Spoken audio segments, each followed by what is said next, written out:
Si tu as un SaaS, une application mobile ou un service et que tu ne sais pas comment aller chercher tes 10 premiers clients et ça sans audience, dans cette vidéo, je vais t'expliquer comment faire. Je vais te montrer 5 méthodes que les fondateurs utilisent réellement pour aller chercher leurs 10 premiers clients. Reste bien jusqu'à la fin, je te dis exactement laquelle j'utilise actuellement dans mon agence. Rapidement, qui je suis. Ça fait 10 ans que je suis développeur et que je crée des produits.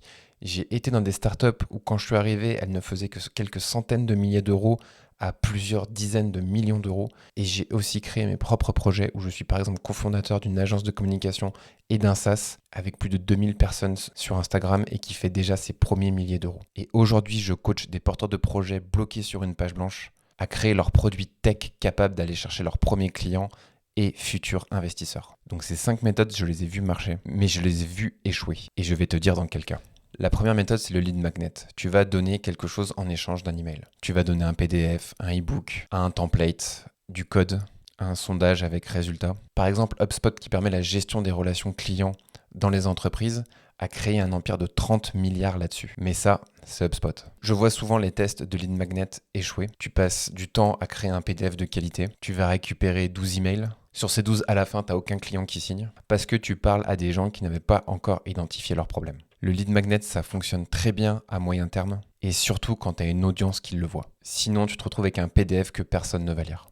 La deuxième méthode, c'est l'outil gratuit qui va résoudre un petit problème de ta cible. L'exemple parfait pour ça, c'est Pali. Ils ont fait des dizaines d'outils gratuits pour les réseaux sociaux. Générateur de bio Instagram, planificateur de hashtags. Chaque outil ramène du SEO, du trafic et permet toujours de rediriger vers l'outil principal. Moi, je suis dev depuis 10 ans et créer un outil gratuit, ça ne me prend pas beaucoup de temps. Par contre, pour quelqu'un qui n'est pas développeur, ça peut lui prendre des semaines. Ou alors, s'il prend un freelance, ça va lui coûter des milliers d'euros.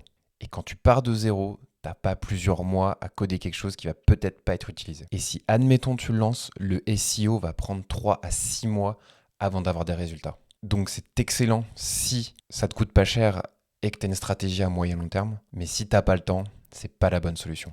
La troisième méthode, c'est le webinar. Tu organises un live gratuit sur un sujet qui va apporter de la valeur aux gens. Et à la fin, tu pitches ton produit. Plein de personnes connues font ça. Il y en a qui font ça toutes les semaines et même certains en ont fait leur marque de fabrique. C'est un outil extrêmement puissant, mais évidemment, il faut une audience. Le webinar, c'est puissant, mais regarde la mécanique. Pour faire un webinar avec une cinquantaine de personnes, il te faut soit une très grosse audience, soit il faut que tu payes de la publicité ou que tu aies un partenaire très fort. Quand tu n'as pas tout ça, tu vas te retrouver sûrement avec un webinar avec quelques personnes. Et tes 3-4 invités, tu aurais pu les avoir sûrement en DM. En vrai, si tu n'as pas tout ça, pour moi, le partenariat reste la meilleure solution et c'est de créer un webinaire en t'associant à quelqu'un qui a déjà de la visibilité. Il faut que ce partenariat soit intéressant pour elle comme pour toi, parce que tu apportes une compétence unique. Mais bon, là, on sort un peu du marketing, c'est plus du networking. En réalité, je pense que c'est hyper bien quand tu as déjà commencé, pas pour débuter. Ensuite, la méthode 4, c'est la démo personnalisée. Tu prépares une démo de ton produit avec les vraies données du prospect avant même de le contacter. Imagine que tu vendes un SaaS de gestion de planning pour les salons de coiffure. Au lieu d'envoyer un email du genre « Regardez, j'ai un super outil pour vous », tu prends 30 minutes, tu crées un compte de démo aux couleurs du salon de coiffure que tu veux prospecter, tu pré-remplis avec leur vrai service et tu vas leur envoyer le lien en leur écrivant « Voici à quoi ressemblerait votre planning chez nous ». Je sais que par exemple, c'est la stratégie de la société Loom. Très rapidement, on voit que ce process n'est pas scalable. Mais bon, pour tes 10 premiers clients, en vrai, t'as pas besoin de scaler. T'as juste besoin de convertir. Et un prospect qui voit son nom dans la démo, le taux de réponse explose. Le seul souci, c'est que c'est long à mettre en place et la valeur n'est pas perçue directement. Ils sont obligés d'ouvrir un email, lire le mail, regarder la démo pour comprendre que ça va leur parler à eux. Donc je pense que c'est très efficace pour vendre, mais pour faire du marketing, c'est un peu plus compliqué. Et c'est beaucoup de boulot par prospect.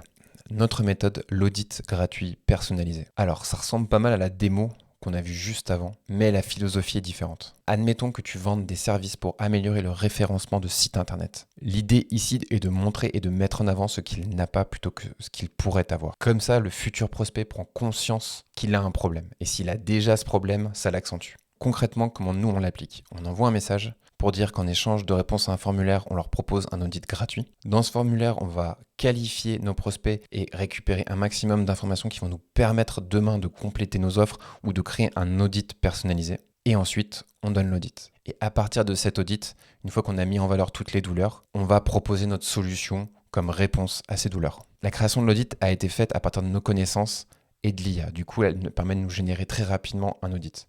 Le but de l'audit n'est pas de donner beaucoup de valeur, mais juste d'accentuer les problèmes, de mettre en évidence les problèmes et d'apporter des pistes de résolution. Plus vous allez creuser avec votre prospect ses douleurs, plus la valeur de votre solution va paraître élevée. Et même pour aller plus loin, le formulaire sert à qualifier notre prospect pour savoir s'il serait capable d'aller dans notre offre premium, dans notre offre classique, ou alors si ça ne sert à rien de continuer à discuter avec lui. Cette stratégie nous a permis de contacter nos prospects en leur apportant de la valeur. Même si ces gens n'ont pas signé, ils sont quand même restés abonnés à notre page. Je ne vais pas te raconter de bêtises et qu'on a eu des taux de conversion à 80%. Ce que je peux te dire, c'est qu'on a signé nos premiers clients comme ça, sans pub, sans audience, en partant de zéro et en quelques mois atteindre 2000 abonnés et plusieurs prospects chaque semaine. Et 50% des prospects répondent à notre formulaire et on leur envoie un audit. Et honnêtement, c'est inatteignable avec des messages à froid. Que tu vendes un SaaS B2B, que tu vendes du coaching, une agence ou même que tu es dev freelance, tu as toujours quelque chose à auditer chez tes prospects. Tu adaptes l'audit à ton métier, mais le principe est le même partout. Donc pour résumer, voilà comment je vois les 5 méthodes que je t'ai listées. Lead magnet, si tu commences et que tu n'as pas d'audience, oublie. Par contre, c'est une excellente stratégie sur du long terme. L'outil gratuit, c'est excellent, mais pareil, sur du long terme, et ça demande quand même un sacré coût à l'entrée. Donc je pense que c'est pas une bonne solution pour aller chercher tes 10 premiers clients. Webinar, c'est un peu pareil que le lead magnet, il te faut une sacrée audience pour pouvoir lancer ça. Mais si tu as un réseau, tu peux en profiter pour pallier au fait que tu n'as pas d'audience. La démo personnalisée, ça marche, mais c'est pas super structuré, t'as pas de framework, et tu es obligé de repartir à de zéro à chaque prospect. Ça marche, mais c'est chronophage pour pas beaucoup de résultats. Et enfin, l'audit gratuit, c'est comme une démo personnalisée, mais structurée, qui accentue les douleurs et c'est reproductible. Et même si tu utilises l'IA, c'est même scalable. Ce qu'il faut, c'est bien construire une méthodologie d'audit. Un audit qui donne de la valeur en mettant en évidence les douleurs, qui donne suffisamment de valeur, mais pas trop, pour que ton prospect, même s'il n'est pas client chez toi, sort avec une bonne image. Si tu te dis, ok, l'audit c'est cool, mais je sais pas par où commencer, c'est exactement le genre de situation que je débloque dans mon accompagnement. Peu importe dans quel état est ton projet, on le fait passer de la page blanche à un produit qui peut séduire tes futurs clients. Par exemple, ce système d'audit est présenté en détail dans mon accompagnement et est adapté pour chaque projet. Par exemple, pour notre projet, on s'en sert énormément pour générer du trafic, pour améliorer le SEO. Et comment on fait? On a hébergé la partie formulaire et audit sur notre site. Et c'est toutes ces astuces qu'il faut adapter en fonction de ta situation. Et donc, avec mon accompagnement, en quelques semaines, on va pouvoir faire ça. Donc, tu trouveras un lien dans la description qui te permettra de réserver un appel avec moi et on pourra regarder ça ensemble. Donc, si la vidéo t'a aidé, abonne-toi. Ça va m'aider à avancer et à encore créer du contenu.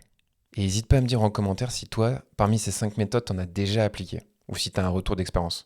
Aussi, cette vidéo s'inscrit dans une suite de vidéos qui va permettre de partir de créer un produit, comment aller chercher tes premiers utilisateurs, et aller plus loin, scaler, etc. Donc la dernière vidéo, c'était comment créer ton site avec un formulaire, ce qui ici permet de te créer le formulaire avant audit. Et notamment la semaine prochaine, on va pouvoir intégrer de la sécurité et quelques fonctions avancées. Donc abonne-toi et on se dit à la semaine prochaine.